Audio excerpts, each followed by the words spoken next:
Alors le prochain intervenant, il est historien, c'est l'ancien rédacteur en chef de la Nouvelle Revue d'Histoire. Il présente également tous les mardis soirs sur la web télé TV Liberté l'émission Passé-Présent, émission d'histoire. Mais il est surtout président et cofondateur de l'Institut Iliade. C'est lui qui a co-dirigé le livre Ce que nous sommes, enfin qui a dirigé le livre Ce que nous sommes. Je vous remercie d'accueillir Philippe Conrad.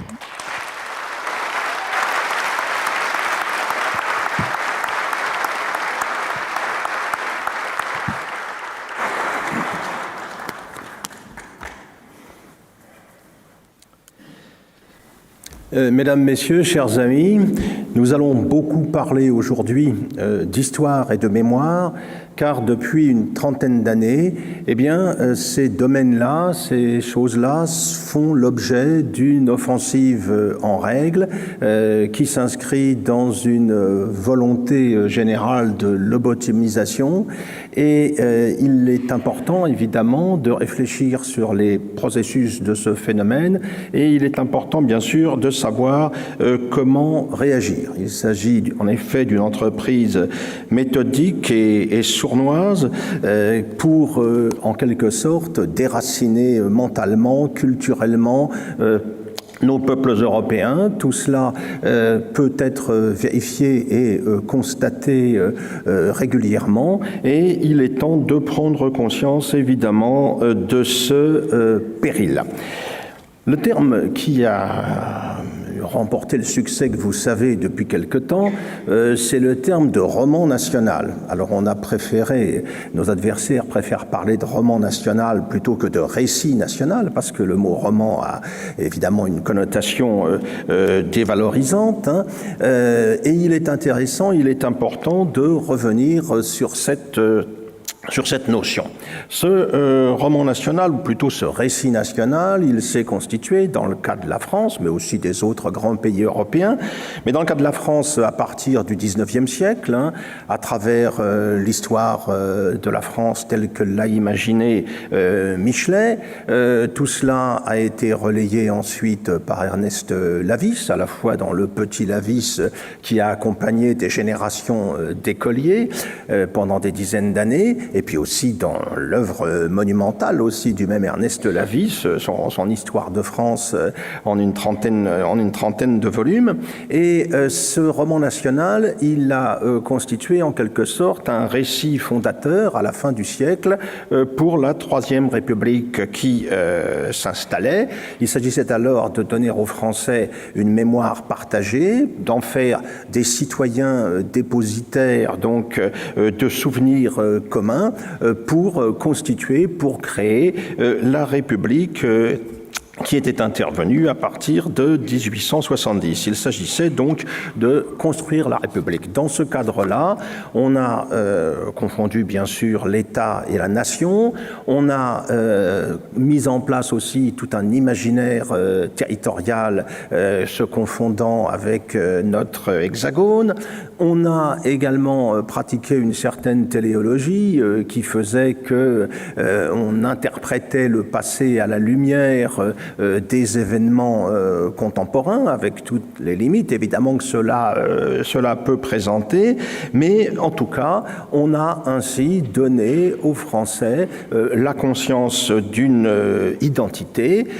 Pour cela, on a fait appel à un mythe fondateur, un mythe des origines, avec nos fameux ancêtres les Gaulois. On a donné aussi à tout cela la dimension morale que l'on sait. L'histoire de France, c'était l'histoire d'un certain nombre de héros de référence, Jeanne d'Arc, Bayard, les soldats de l'an 2 par exemple, et tout cela a fonctionné pendant plusieurs générations, et plutôt fort bien fonctionné, puisque ça a doté les Français en général d'une culture historique tout à fait remarquable, qui a eu des échos d'ailleurs tout au long du XXe siècle à travers le succès qu'ont rencontré les publications historiques, revues, livres, commémorations diverses. Alors un certain nombre de réactions sont arrivées assez vite par rapport à cette situation.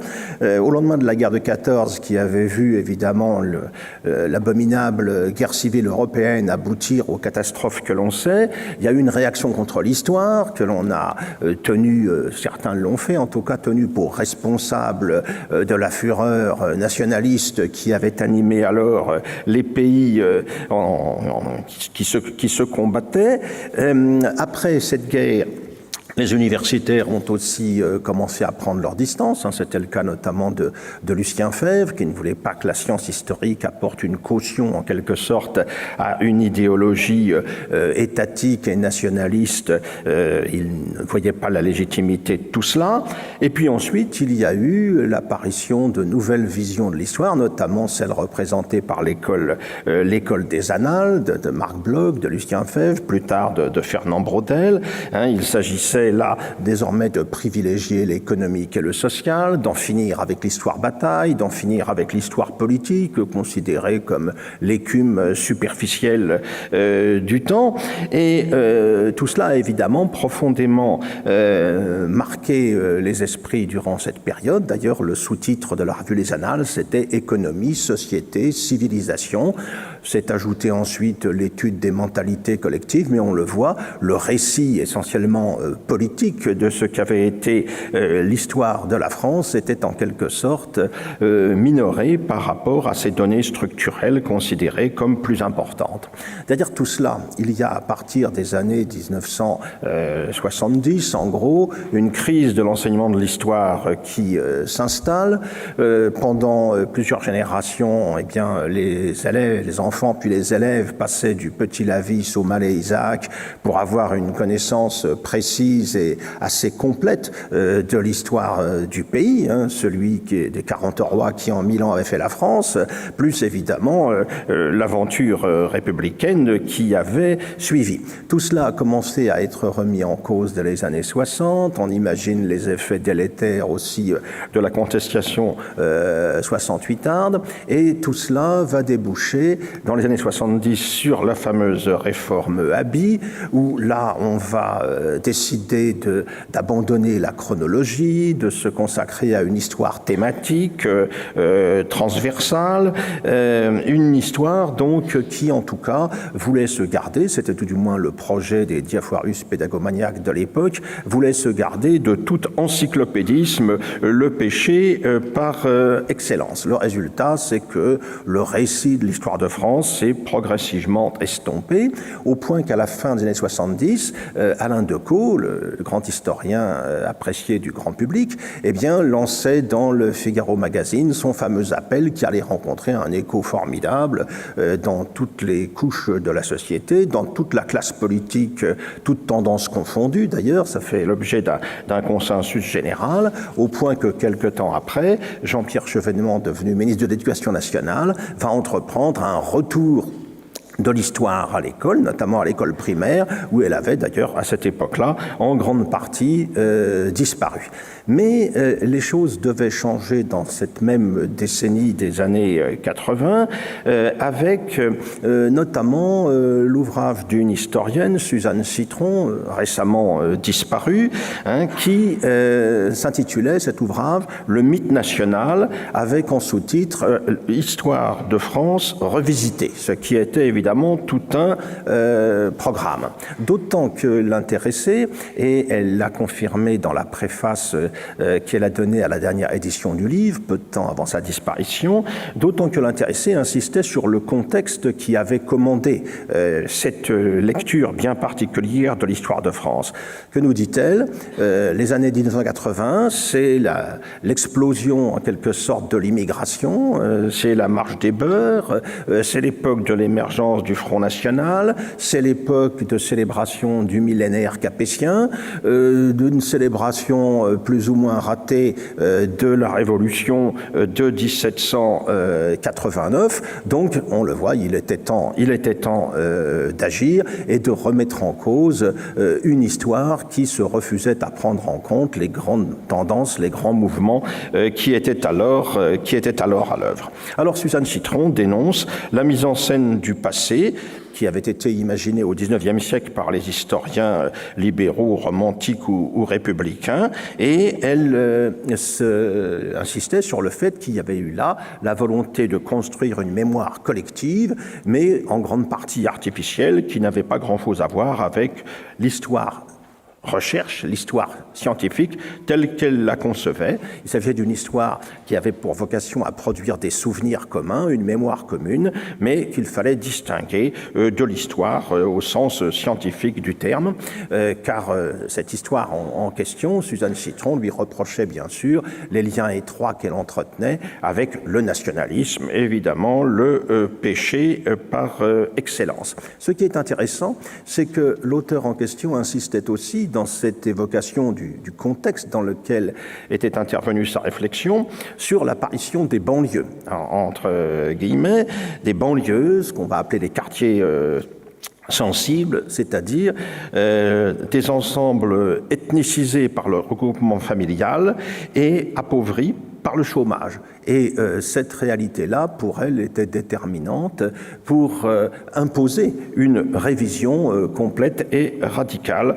de l'histoire française, d'autant que derrière cette émergence des banlieues, il y avait aussi le fait que l'islam, la religion musulmane, allait devenir une part importante désormais de la réalité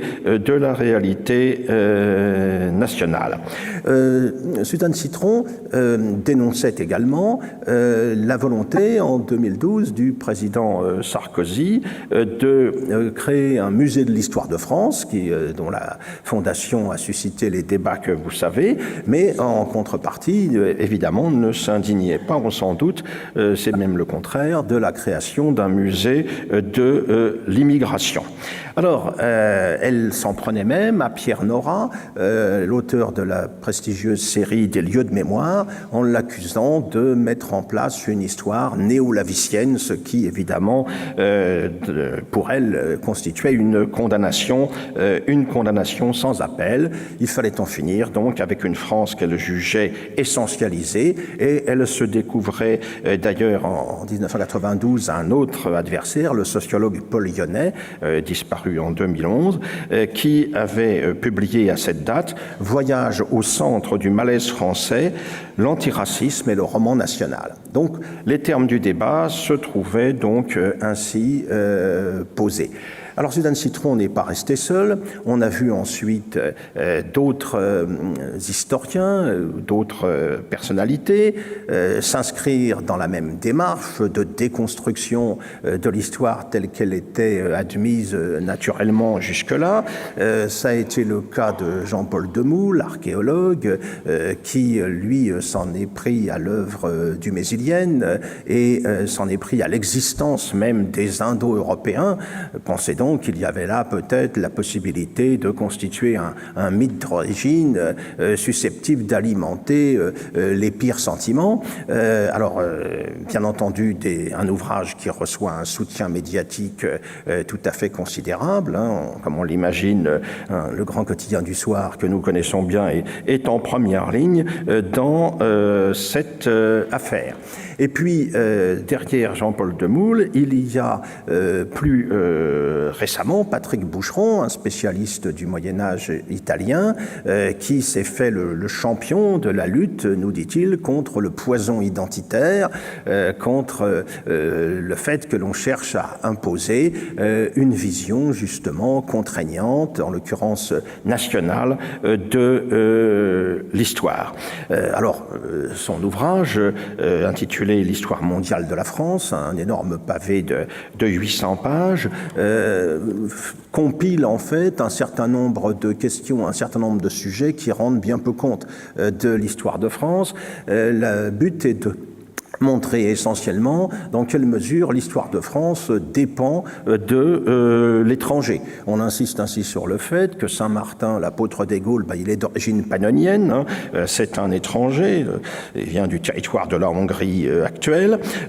On insiste sur le fait que les barbares, dont on sait à quel point leur réputation n'est pas très bonne, eh bien ils ont contribué à défendre l'Empire romain finissant contre d'autres barbares, hein, cet appel aux barbares donc pouvant être perçu comme positif. Hein. C'était le même esprit qui guidait l'organisation de l'exposition Rome et les barbares qui s'est tenue à Venise il y a quelques années. Et puis, pour des périodes plus récentes, et ça a choqué beaucoup, pour la Première Guerre mondiale, ce que retient l'ouvrage, c'est la révolte kanak de 1917, au moment où se livraient en Europe les combats que l'on sait. Dans le même esprit, en 1940, c'est à Brazzaville que Patrick Boucheron situe la naissance de la France libre à partir du fameux discours de De Gaulle. Hein. Il s'agit là bien sûr de montrer à quel point la part de l'Empire a été décisive dans la victoire finale. Enfin, pour conclure, bien sûr, l'ouvrage fait une place éminente à l'événement de 1998 qui a été la victoire de l'équipe Black Blanc Beurre lors de la Coupe du Monde de football. Donc, on le voit, il s'agit avant tout d'en finir avec les références identitaires, avec le poison identitaire, pour reprendre l'expression favorite de l'auteur. Alors tout cela a quand même suscité des réactions, et notamment chez Pierre Nora, qui est un des grands historiens de sa génération, et je vais vous lire l'analyse qu'il propose à ce sujet. Une partie des historiens jeunes, et parfois moins jeunes, en sont venus par ressentiment à l'égard de la France à récuser le bien fondé de toute forme d'histoire nationale au prétexte du nationalisme abhorré qui lui serait inhérent. Sans doute aucun ne va-t-il pas jusqu'à prétendre possible de ne pas enseigner principalement la France, mais à condition de doter cette histoire d'une contre-histoire, destinée non à l'enrichir, mais à la disqualifier et à la remplacer. Elle consiste à mettre le modèle traditionnel en accusation perpétuelle, à mettre pour le refoulé de l'histoire, à insister sur le refoulé de l'histoire officielle, sur le négatif du récit positif, à dénoncer sans relâche le caractère légendaire de la légende, le mensonge du mythe, à développer systématiquement une herméneutique du soupçon. L'émergence de la mémoire coloniale à la fin du siècle dernier a permis de donner toute son ampleur à l'ambition de cette contre-histoire, ouvrant la voie à une récusation non plus seulement ponctuelle ou sectorielle, mais radicale de l'histoire nationale, comme tout entière coupable et criminelle. C'est Pierre Nora qui nous propose cette analyse. On le voit, l'enjeu est considérable. Il s'agit de savoir si la nation fondée sur une entité culturelle et ethnique garde sa légitimité face à la déconstruction et à la diabolisation qui l'accompagne. Et on sait l'importance de cet enjeu. On se souvient évidemment de la formule d'Orwell qui contrôle le passé, contrôle le présent et donc l'avenir, et de ce fait, les offensives contre l'histoire nationale traditionnelle, contre la mémoire collective telle qu'elle s'était établie, évidemment, n'ont fait que redoubler. Et en revanche, on constate tout de même une forte réaction par rapport à tout cela. Je vous signale notamment un ouvrage récent d'un jeune historien, Robin Terrasse, publié aux éditions Dominique Martin-Morin, un ouvrage au titre tout à fait révélateur, puisqu'il s'agit de la mémoire assiégée. Que nous dit ce jeune auteur ? L'histoire peut-elle affaiblir un peuple ? L'histoire comme récit historique, un récit de ce fait peut-il devenir une arme ? Et il continue. On sait que par le passé, la manipulation de l'histoire a pu entraîner les peuples au nationalisme ou à la fureur guerrière, mais un récit historique peut-il disséminer dans la conscience d'un peuple son propre dégoût de lui-même, jusqu'à lui faire penser qu'il serait absolument bénéfique et légitime qu'il cesse d'être ce qu'il est. Les choses, là, sont parfaitement résumées. Déjà, Pascal Bruckner, il y a déjà quelques années, dans son Sanglot de l'homme blanc, avait avancé une analyse de ce genre. Nous autres Européens avons été élevés dans la haine de nous-mêmes, dans la certitude qu'il y avait au sein de notre monde un mal essentiel qui réclamait vengeance sans espoir de rémission. Alors, la question demeure, car on voit bien qu'il y a eu là la production de ce que j'appellerais des mythes incapacitants, tout cela dans un objectif principal, même s'il n'est pas directement avoué, qui est celui de légitimer ou de favoriser l'immigration extra-européenne. En effet, toute cette relecture nouvelle que l'on cherche à nous imposer, eh bien, elle doit permettre, Marc Ferroux le montrait très bien quand il publiait son « Comment on raconte l'histoire aux enfants à travers le monde entier », il comprenait très bien en nous expliquant que contrôler le passé, ça aide évidemment à maîtriser le présent, à légitimer les dominations ou les remises en cause de ces dites dominations. Alors, dans le contexte que nous connaissons, sur le plan géopolitique et démographique, la révolution mémorielle que l'on veut nous imposer n'est évidemment pas neutre. En 2010, un auteur, Johan Michel, a publié aux presses universitaires de France un ouvrage intitulé « Gouverner les mémoires, les politiques mémorielles en France ». Et il résume très bien les enjeux.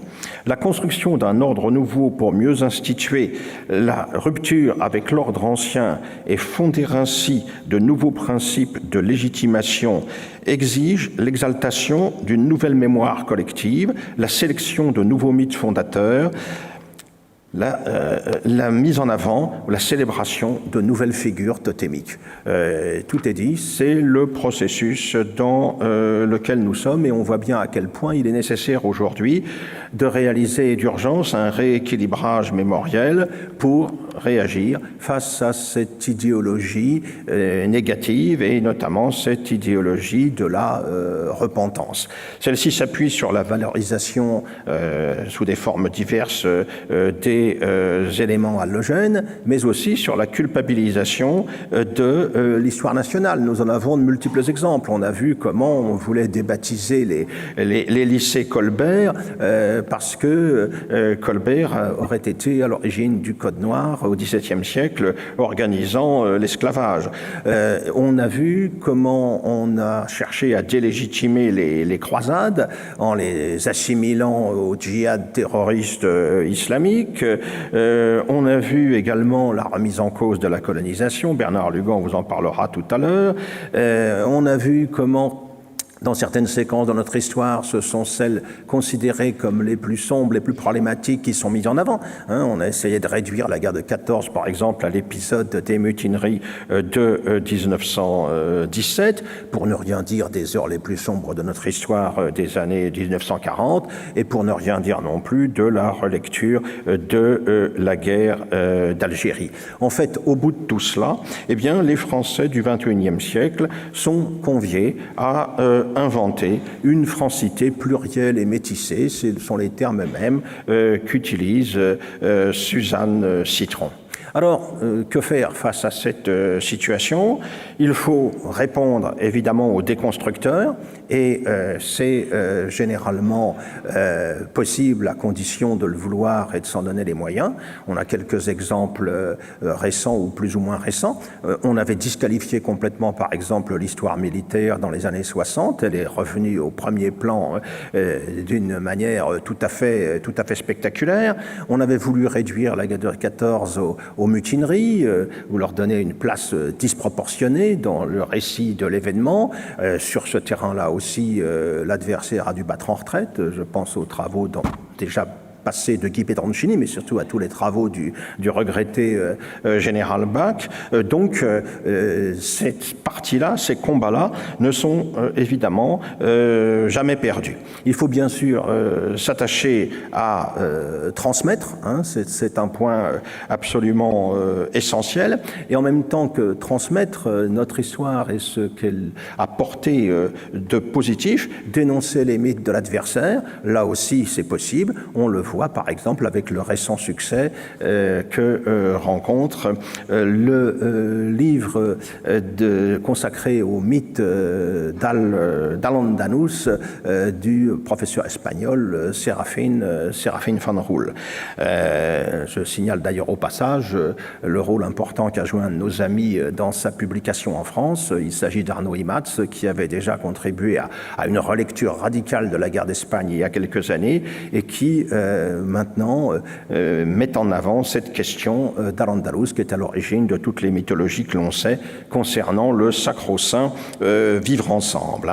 Ce qu'il faut aussi, c'est penser et construire un récit civilisationnel européen qui viendra compléter, dans le contexte qui est le nôtre aujourd'hui, le récit national français tel que nous l'avons connu. Dans le monde que nous connaissons aujourd'hui, sur fond d'échec global du projet libéral de mondialisation que l'on sait, un projet étranger aux soucis de la destinée des peuples, eh bien, il faut bien constater que le retour de l'histoire est là, mais derrière le retour de l'histoire, c'est le retour de l'identité, de la longue mémoire des peuples. On le voit par exemple en Russie, qui a digéré d'une manière tout à fait inattendue les 70 ans de communisme. On le constate en Chine, où M. Xi Jinping apparaît comme un héritier du Fils du ciel. On le voit en Europe de l'Est, dans les pays qui refusent la submersion migratoire. On le voit dans la Turquie d'Erdogan, avec ses rêves et ses nostalgies ottomanes. On le voit dans l'Iran, qui revient vers ses fondamentaux persans. Eh bien, il faut que l'Europe, sachant ce qu'elle a représenté dans l'histoire du monde, sachant aussi ce que sont encore ses atouts, opère une action comparable, réalise un retour sur elle-même de cette nature. C'est la condition, bien sûr, de son réveil à venir, car, pour reprendre la formule fameuse de Nietzsche, l'avenir appartiendra à ceux qui auront la mémoire la plus longue. Je vous remercie de votre attention.